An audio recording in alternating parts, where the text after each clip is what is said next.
you all for coming. This is a terrific turnout. And I think as we've got a few people still coming in here, I'll give you a little lay of the land of what we've got planned for you here. I do have queued up a portion of the WOSU Many Happy Returns to Lazarus, the documentary they did with the Lazarus downtown store closed. So we've got about 9 minutes or so of that I think I wanted to show. It has a couple of people who are no longer with us, Mr. Charles Y. Lazarus and Mary Nancy Davis, who was the fashion director at Lazarus for a number of years, so that their voices can be heard too tonight. And then what we're going to do after we see that clip is I'll introduce my esteemed panelists up here, and all of who have worked in the business, and then we'll have them tell some of their stories, and then kind of open up the floor to some conversations from people in the audience who might want to contribute some of their own stories as well. We do have to clear out of here pretty close to about 7 o'clock, I believe around 7:15. There's some students that have to take an exam in this room. So it's what happens when you're on a college campus. So without further ado, I'm just going to turn down the lights here and turn on the video.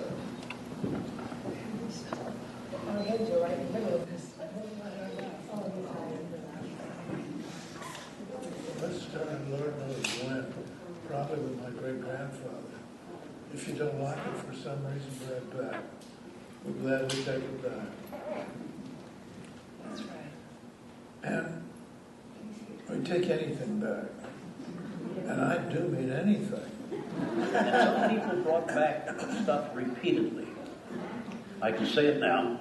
They bought bridal dresses, silverware, plateware, expensive things, had their party, and then returned the merchandise.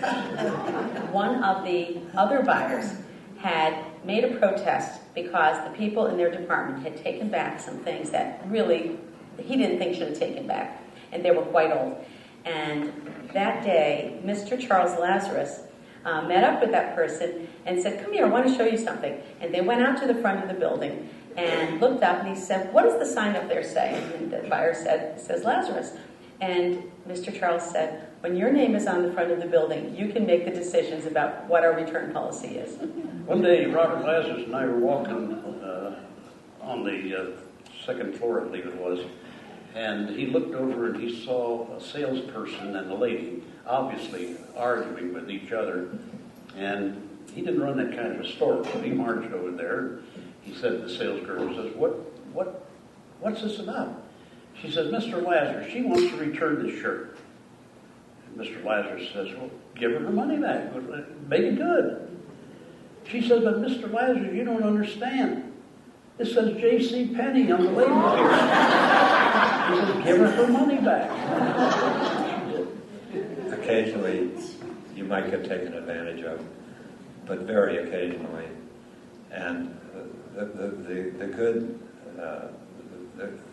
good vibrations you got from that policy way outnumbered any time that you were taken advantage of. There are lots of stories.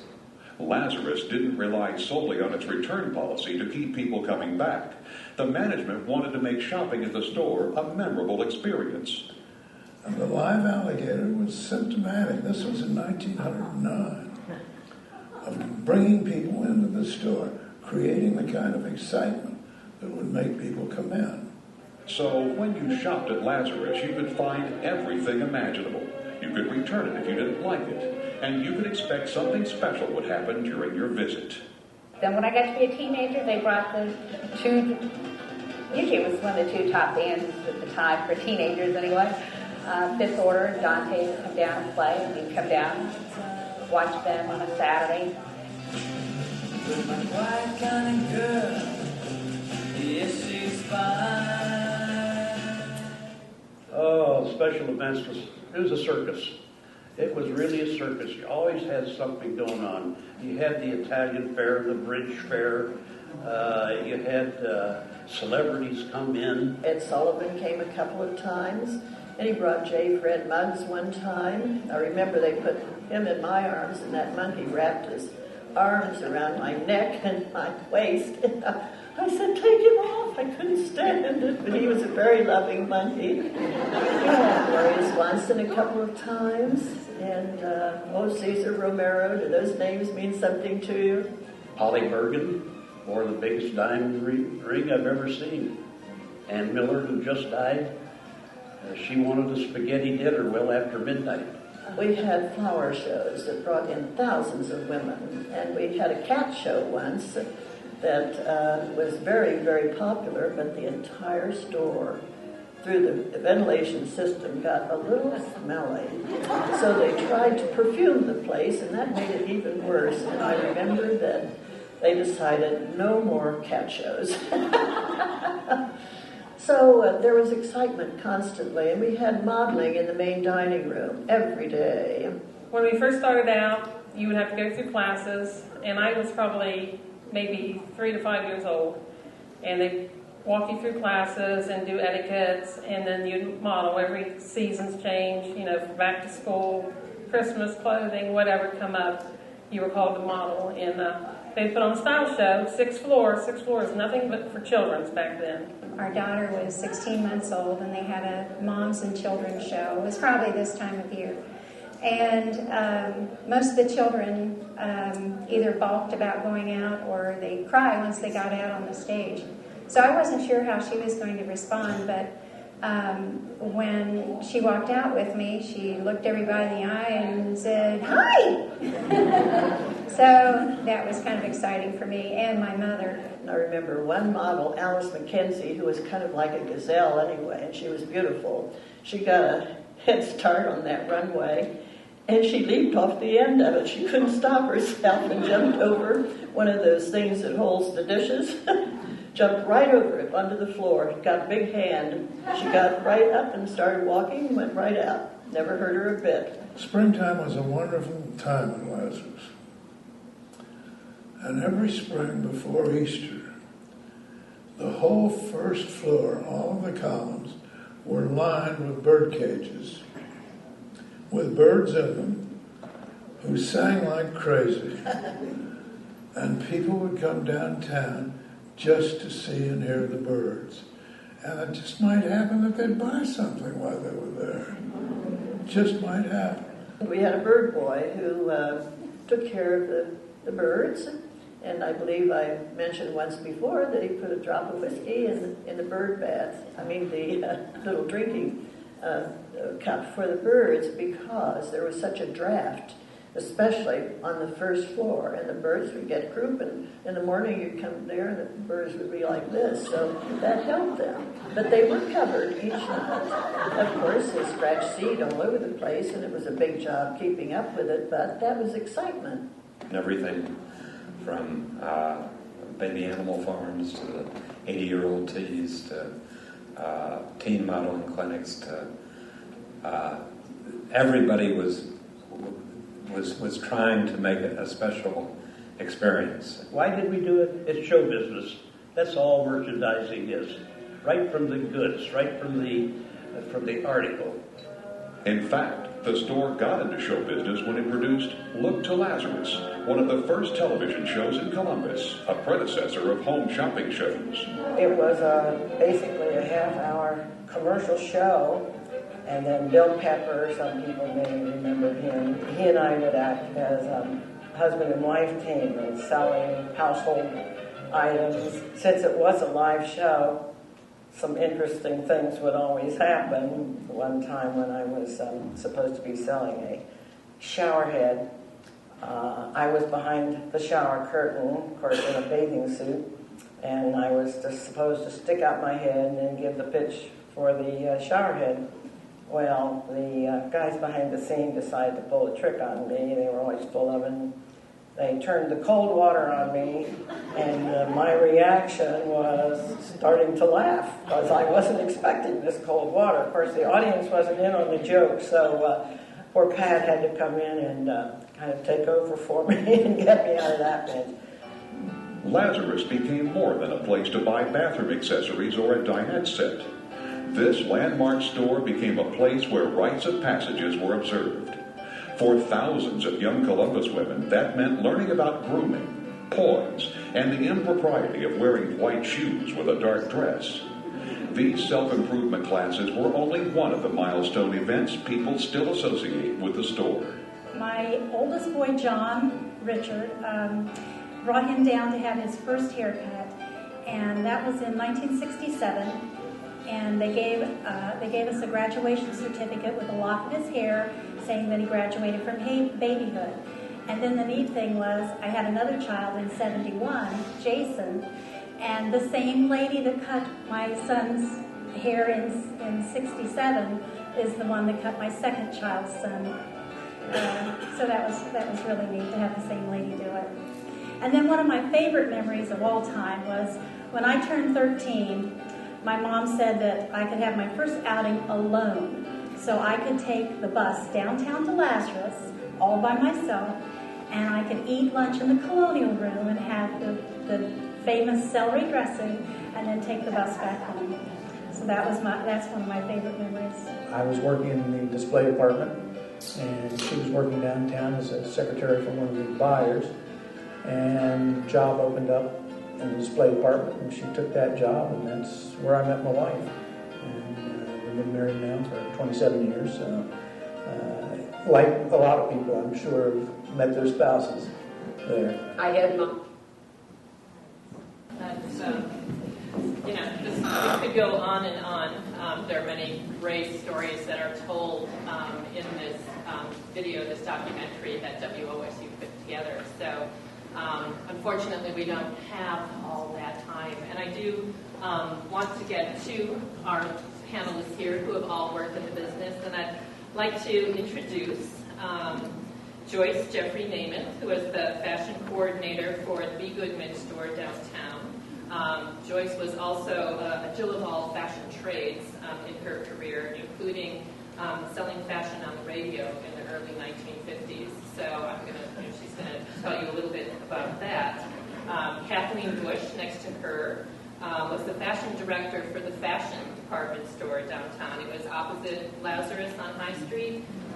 She started there in 1961, and in 1967 was awarded the National Salute to Youth Award for her work with college, high school, and junior high school advisory boards that were connected with the store that she had set up, and she'll be explaining a little bit more of that to you. Mary Richardson, next to Kathleen, began working for Lazarus in 1962. She worked her way up the ranks to associate buyer for the Lazarus Wedgwood Room, and worked alongside the senior buyer, Alice Crothers, and I think we have some of Alice's relatives here in the audience too, so that's really great. And Danielle Revish, on the far end of the table, arrived on the Columbus fashion scene a little bit later than some of these panelists. She worked for a while at Madison's clothing store downtown on High Street, and she also worked as a model. She taught some of the teen grooming classes that were referred to in the Lazarus video, and is currently special events coordinator and advertising stylist for Federated Macy's, which of course used to be Lazarus. So I'd like to give them all a nice hand and welcome them.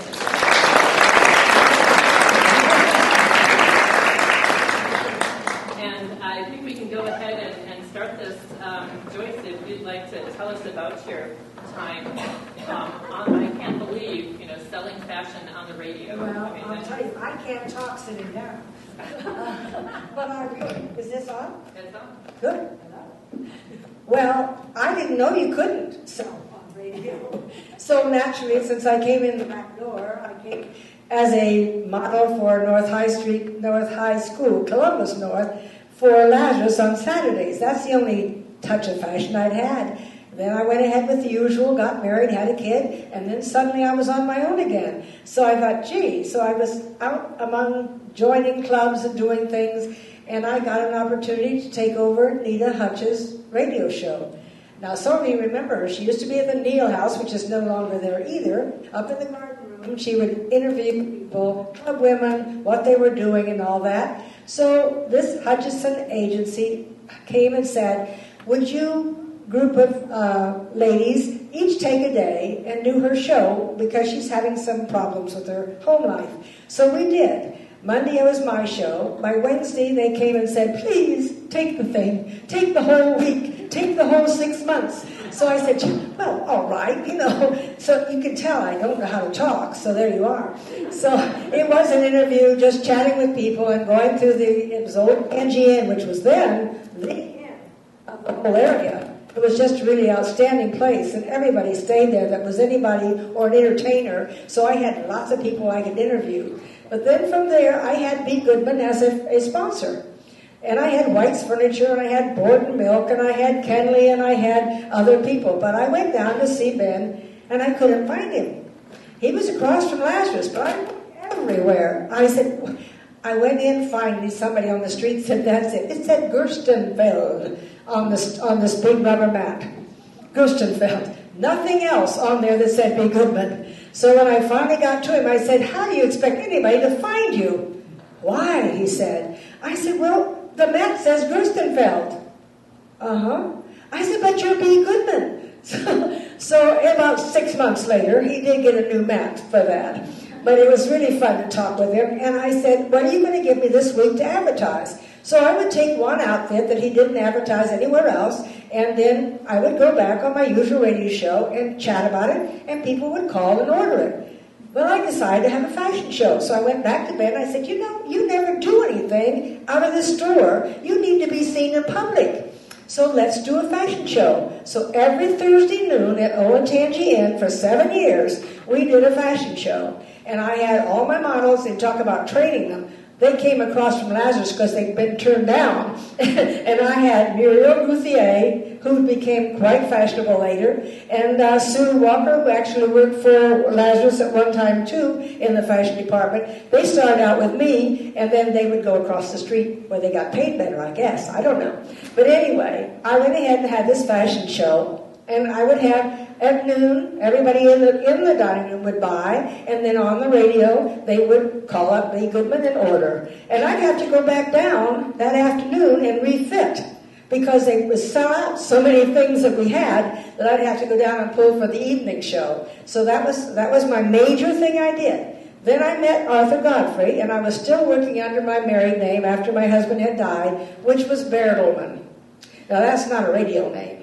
So when Godfrey came to town, he thought my little radio show was so much like what he had started out with. Nobody had a script, and nobody said anything. They just talked and did whatever they wanted to do. So he wanted to meet me, so I met him. And in the time, we traveled around a little bit. He had his airplane. He went to Cincinnati. I don't know. I remember that they had Johnny Ray and some of those people. And Tommy Hendricks had that big place out on, was it Broad, I think? They had a big... It's now Wendy's. Anyway, there's a lot of people that went there, and we all ended up there having a dinner that night. Well, the next morning, my son, who was then, I think, about 8, wanted to see the airplane. So I took him out to see the airplane. And we walked through the airplane, and he was going down the aisle saying, this is Joyce, you remember her, this is her son Jeffrey. And all of a sudden he said, that's your name, Joyce Jeffrey. I said, I have no problem with it. The Jeffreys who live in Columbus may not be too happy, but I don't spell it the same way, so that's all right with that. I finally did meet one of them in Aspen on a ski lift. I was actually sitting with him. And he said, who are you? And I said, from Columbus. Oh, yes, and my name is. And he said, oh, no, so you're the girl who uses our name. So I used it ever since and still do. But you know what's going to happen with me? Some of these people brought cards, and I need one that just says stop.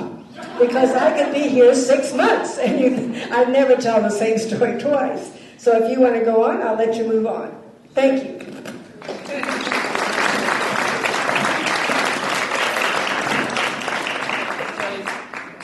Yeah, I think everyone is going to be back in the lounge area after this, so if you have questions or stories that you want to share with any of these ladies, please feel free to just go up and talk to them. Kathleen, what have you got? Okay. Well, first of all, I think maybe I should set the stage. A lot of us are in the same age group, but then I see some young people here that maybe you are not familiar with the 60s. And that's when I started working for the fashion company in 1961. It was at that time, it was Morehouse Fashion. And within about 8 blocks downtown, you could go from Town Street down to Long. And you could walk the entire way, you know, and people would walk back and forth to the different stores. But on one side was Lazarus, and on the other side was the fashion company. And when I started, it was Morehouse Fashion. And then in 1963, it changed to be the fashion company. And it was an unusual time. It was revolutionary in the 60s. I think I need to tell you something about the fashions. I'm a little nervous, so you have to excuse me. I'm not a public speaker anymore. Okay. Okay. Anyhow, in the 60s, we had a lot of new designers. They were coming in from England. You had people like Zandra Rhodes. She was a textile designer. Then you had Mary Quant. And the reason I'm telling you that it was changed, it was revolutionary, is because at that particular time, they came in with what was called the miniskirt. And prior to that, everything after World War II was very traditional. We did have, in the 50s, the hemline Hitler called Christian Dior, and he would say up with the hemlines and down with the hemlines.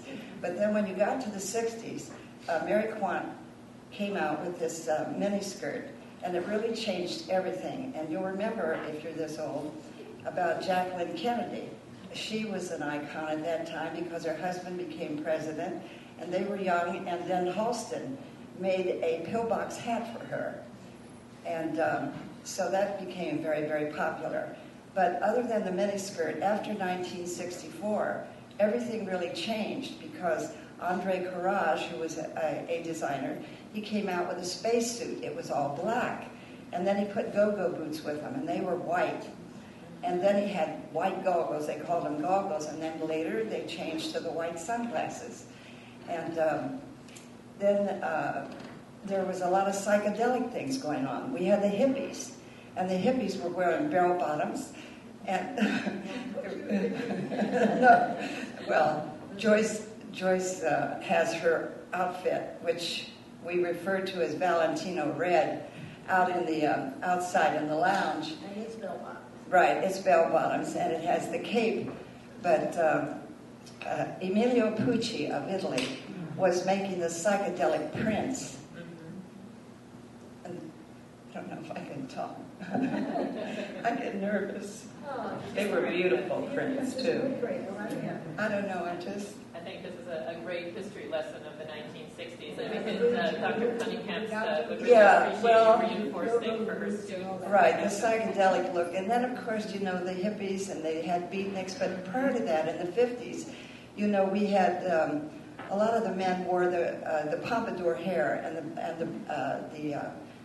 the black leather jackets. And, of course, Broadway was going Hollywood because we had, in the movies, we had West Side Story. And then we had the romance of Elizabeth Taylor and Richard Burton in the movies. And when the Beatles, which is one of the young groups they had in England, they had the Who and the Lynx, and then they had the Beatles. But when, his name was the one you talked about. Ed Sullivan. When Ed Sullivan brought the Beatles on to the stage, they became the rage, not just in the United States, but all over the world. And they still have a lot of memorabilia about the Beatles. But I wanted to, first of all, let you know about some of the styles and some of the fashions and things that were really going on. By the end of the revolutionary period, starting in the 60s, that ended at the end of the 60s, was our Neil Armstrong, who, I can't talk, I'm sorry. I don't think I'm able to continue talking. One of the things that I really was interested in when I was talking to Kathleen earlier is she set up these different boards of different age groups of girls, the college board and the high school board. Oh yeah, I will tell you that, because my job primarily with the fashion company was to, the main duty was to interest the public and in all the merchandise that we had in the entire store. And the fashion company was a specialty department store, even though we had hard lines and we also had soft lines, housewares and things like that, but primarily it was a fashion specialty department store. And my job, my duty, first duty, was to interest the public in coming in. And I knew that I had to get creative and do something, so I contacted all the principals and the guidance counselors at the high schools, and I told them that if they would send me 3 people each with a fashion notebook and a bunch. I'm sorry, I'm just too nervous tonight to talk. I think Gail can tell my story better than I can. It's a great story, and I guess the Kathleen set up these boards of college-age girls, high school-age girls, and even junior high school-age girls. And these girls got this great opportunity to really work with Kathleen and work with the buyers and choose the merchandise for their age group, what was going to be sold in the stores. And I'm thinking, what a fabulous opportunity. I mean, I think girls today would really jump at that opportunity. Girls who are really interested in fashion merchandising as a career. That would be something. And I don't know of a store that's doing that kind of thing today. But those were the types of things that were going on with the fashion directors and trying to bring people into the stores. And that was happening here in Columbus, Ohio. And Kathleen in 1967 got this National Youth Award for doing those kinds of programs. So I think that was a really terrific thing to have. And I think there are probably a number of young girls that came up through those ranks and got their careers going in fashion. There we go.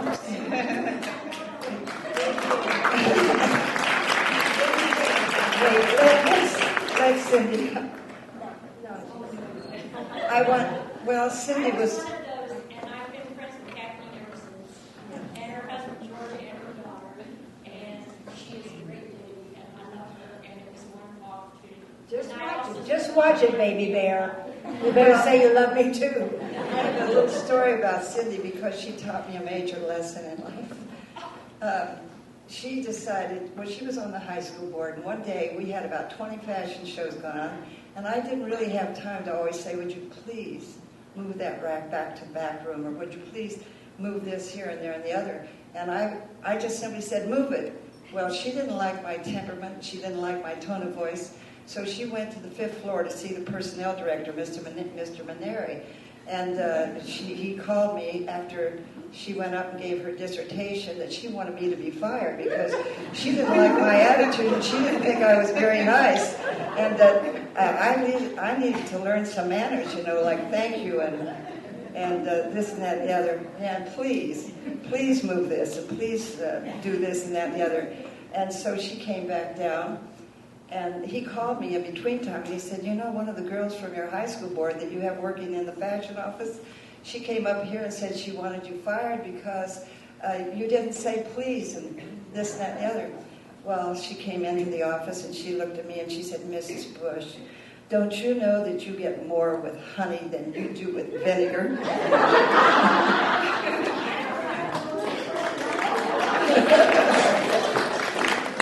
See, we all went to North High, that's why. Actually, one of my first duties at the fashion, as I told you, was to get the public involved and to interpret the fashion trends and to then prepare all of the monthly fashion trends for all of the personnel in the store that had to do with fashion. And this included the merchandise managers, it included the buyers, and it included all the divisional people. My job was really a lot behind the scenes and helping and teaching other people to be good at what they did. I'm sorry, I'm just too nervous tonight to talk about anything. Usually I can talk about everything, but I accompanied the buyers into the markets, and we did a lot of different promotions with different companies, and like Gail was telling you, DuPont was a big chemical company, and they had this offer for $15,000 if you would enter the Salute the Youth Award. Now, she told you we did have several different boards, the junior high school board, the high school board, college board, which we allied that with Mademoiselle magazine, And we were very fortunate to have students from this very university go to New York as apprentices. I'm sorry, I don't know what's wrong, I just can't. I'm just a little emotional tonight, I don't know why.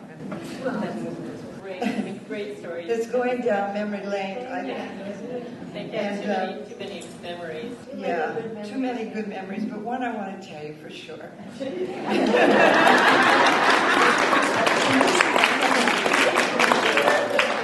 Well, this is like Paul Harvey telling you the rest of the story. You remember him, but see, when the store changed back to the fashion company, I really didn't know that much about history. But on the day that it changed, I was able to meet Alan Gundersheimer Sr. He was Gundersheimer, who started the fashion store right. in 1911. That's right. Keep going on, Gail, because I was so surprised. I was so surprised because he called me into his office and he said, "Kathleen, I understand that you're the fashion director and the special events director." And I said, "Well, yes, I am." And he said, "How about history? I'd like to teach you a little bit of something about history." And I said, "Well, I'd love it." And I was floored, really, to think I was meeting the man that started the store. And then he said to me, "Well, where do you live?" And I said, "Well, I live at the Park Towers." And he said, "Well, I live at the Park Towers, too." And he said, "We can be friends." And I said, "Really?"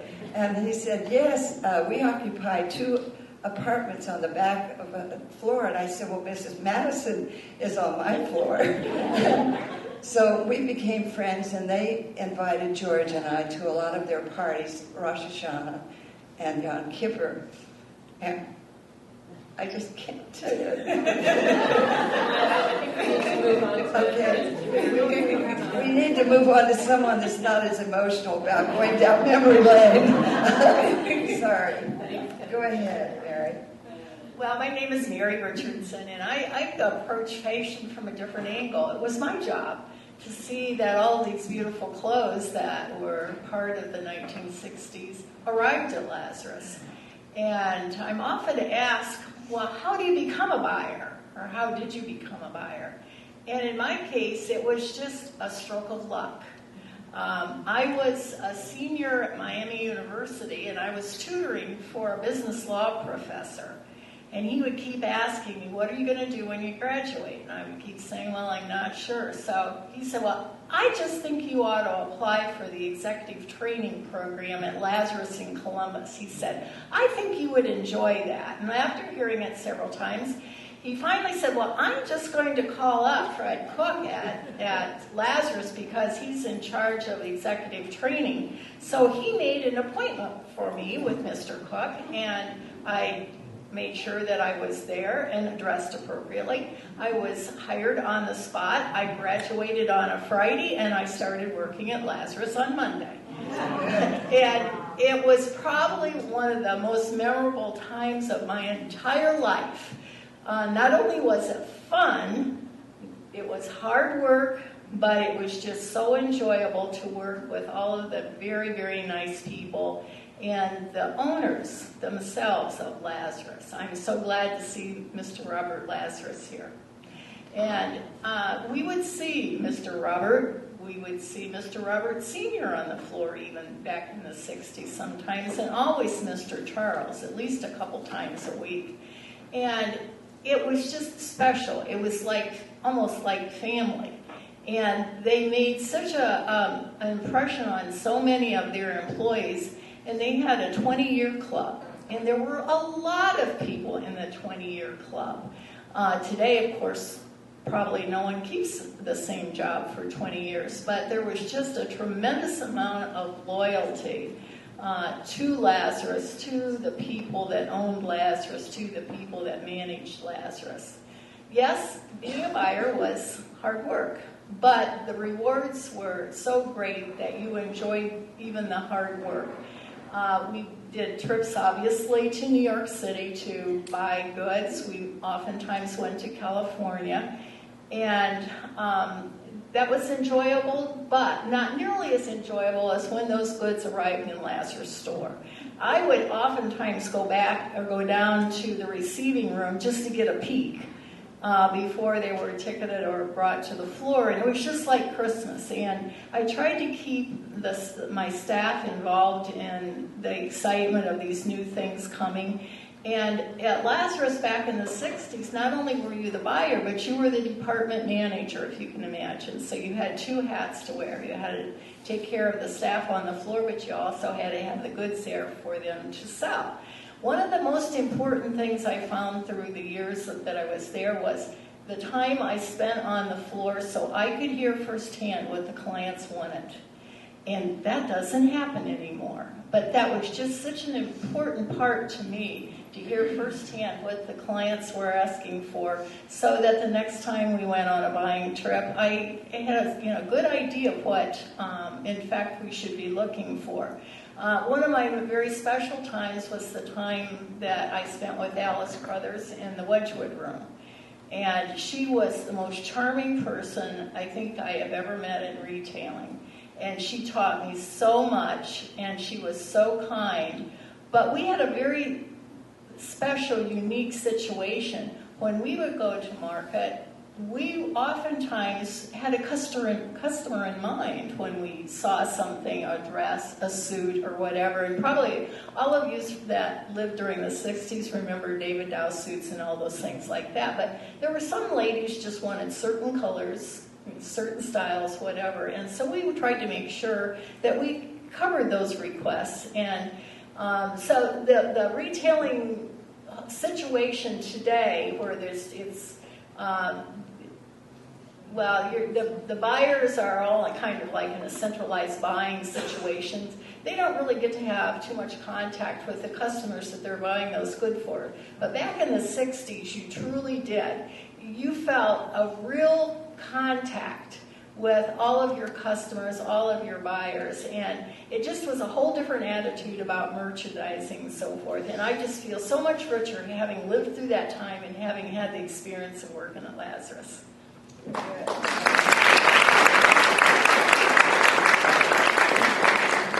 Hello, I'm Danielle Revich, and I have to say that I've enjoyed all the ladies. I especially enjoyed Kathleen because I think that she's a great storyteller. And I wanted to pick up on something where she ended about the 60s and the fashions, and she mentioned how the mini skirts came out and the go-go boots.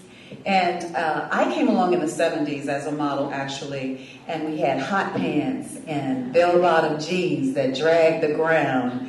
And the hairstyles were long. Girls had long hair. I don't know if any of you remember that, to the waist. And some of us wore afros that were like this, and big earrings and ponchos, and those were exciting fashions back then. I want to start off by saying I actually started my career as a professional model and an assistant buyer at a store in Youngstown, Ohio, where we're from, called Strauss's. Became engaged to my husband. He started here in radio a couple months before we got married, and we came here and started having children. And I had my little 3-month-old baby, and I was a stay-at-home mom at that time. But I wanted to get back into fashion. I wanted to get back into modeling. So we were living in Bexley at the time, and I used to teach at Barbizon in Youngstown. So I walked to a modeling school that was well known here in the city called Kathleen Bush Modeling School, an agency. I don't know if any of you remember that. But when Kathleen left the fashion, and I don't really know your whole story, but I do remember Kathleen Bush Modeling School, because I walked in there with my little baby in my arms. I didn't quite look like a professional model with a 3-month-old baby. But I said to her, I am a professional model, and I have taught at Barbizon Modeling School, and I'd like a job. And she gave it to me. She gave me my first job here in Columbus, Ohio. So she's very special to me. My days at Lazarus started in the 70s, and that little girl, my 3-month-old, was maybe about 2 years old at the time. I went to a luncheon downtown, and they asked me to actually model. I didn't even get a chance to tell them I was a model. They asked me to model. I started working in the fashion office. At that time, the fashion director was Jenny Rupp. The person that was over the fashion office was Chris Henry. We modeled as an assignment. Our modeling assignment was to model in major fashion shows that were in the stores, on the floors, on the 3rd floor, and also in the Chinch Room. Anybody remember the Chinch Room? Oh my gosh, when I got that opportunity, it was a thrill. We had to model 3 to 4 days out of the week for 2 months at a time, seasonally, in the spring and fall. I was out on the floor one day because as a model, we had to select our own clothes for the week to model. Our own clothes, our own accessories. And I was pulling merchandise, pulling my clothes, and it was big fun. Because Lazarus had everything, and it was just an event, just to be in the store, let alone model.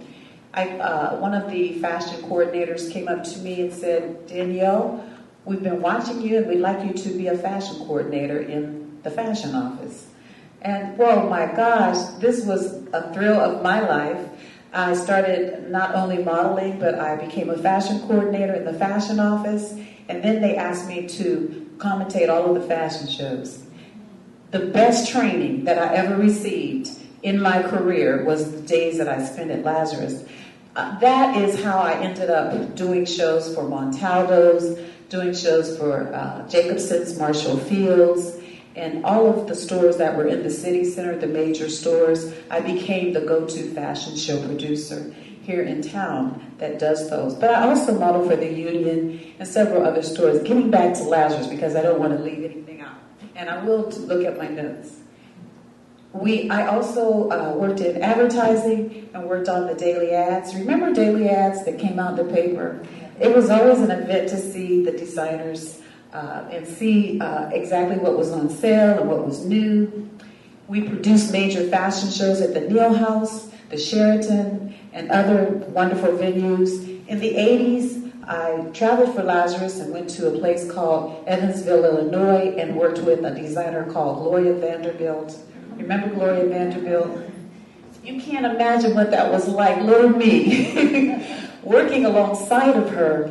At that time, she was a major designer that Lazarus highlighted in their store, and they were doing shows with her in all the stores. So my assignment was to go to Evansville and pull a show, and she came in as the designer and looked over my selections and critiqued, and we pulled together this wonderful show. And she was a wonderful, beautiful woman. Also at Evansville, it was my assignment to put together a college board, a junior advisory team, similar to what Kathleen had done. And I had to select these people, and they were teenagers. And again, they did fashion shows and a lot of events for teens. Lazarus didn't leave anyone out. They had something for everyone. I taught the self-improvement classes, and we had special events. And I noticed in the video, they mentioned the British affair and the Italian affair. I don't know if any of you remember those. They were huge, major events. Michael Boyle was the store president at the time, and I worked under his special events director, who was Rick Wanatek, who is now working with Les Wexner and had gone on to produce major Victoria's Secret shows. But those two spearheaded major events in the store. Every floor featured something from vendors from Great Britain, from England, from Italy, from major designers that were featured at that time. And I actually brought a knit coat that I bought from the British affair. And you know, they don't make things like they used to. How many know that they don't? And so those garments that are out there, they're just, you can open them up and look on the inside and it looks just as good as the outside. I'm going to close, but I also, before I do, I wanted to mention that in the 70s and 80s, the buyers were still there. And this was before it was bought by Federated, Lazarus was, and corporate offices moved to Shillito's in Cincinnati. But when the buyers were there, it was so exciting because, as she mentioned, you could go to receiving and see all of the new merchandise. And when it came out on the floor, that was another major event for us in the fashion office, selecting the new garments that they had chosen and purchased for the store. As a model, one of the best things that ever happened to me was modeling for Lola Hansen.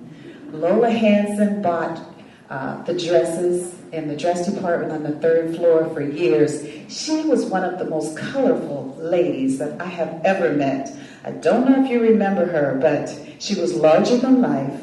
And just to be chosen to model for her was so important. Also, Mr. Hamilton used to be over the furs, and I had an opportunity to model for him and actually buy one of those furs and have my Lazarus label on the inside of my fur. Well, for me, as a young woman in my late 20s, that was a big deal, to have a fur coat that said Lazarus. I'm going to close talking about the animated window. Anybody remember Christmas time?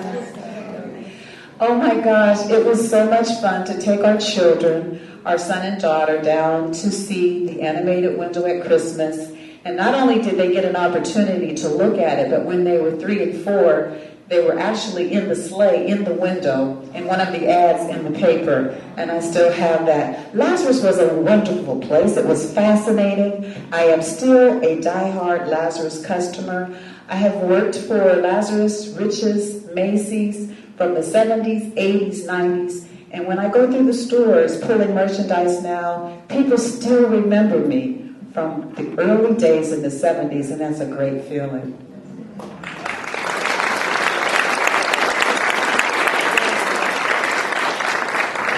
I don't want to forget my family, the Goodmans. I had a grand time in that little store. We weren't a department store. We were a specialty store. So when I did a fashion show, I had to run across the street to Baker's to get the shoes and run out to Grandview to Roxy's to get the hats. But I did that for 7 years, and we had a wonderful, reputation. And I don't know how many shows. We averaged about 3 a week at one time there. We're really going mad. And the red outfit out front was one that she mentioned about buyers. Mrs. Goodman, who I call Cressa. Cressa was off a buying trip with Ben, and they came back with this scarlet outfit. And I thought, when it came in, I thought, I've got to have that. That's all there was to it. So they said, all right, they'll buy one more. So just the two of us had those in this, and they were just gorgeous. And I love Cressa. She used to come in the store every now and then and help out. They sent me everywhere to help out, too. And by the way, we weren't just downtown. We were all over. We were in Northern Lights, we were in Graceland, we were in Great Southern, and we were in town and country. And Michael's here tonight. Thank you.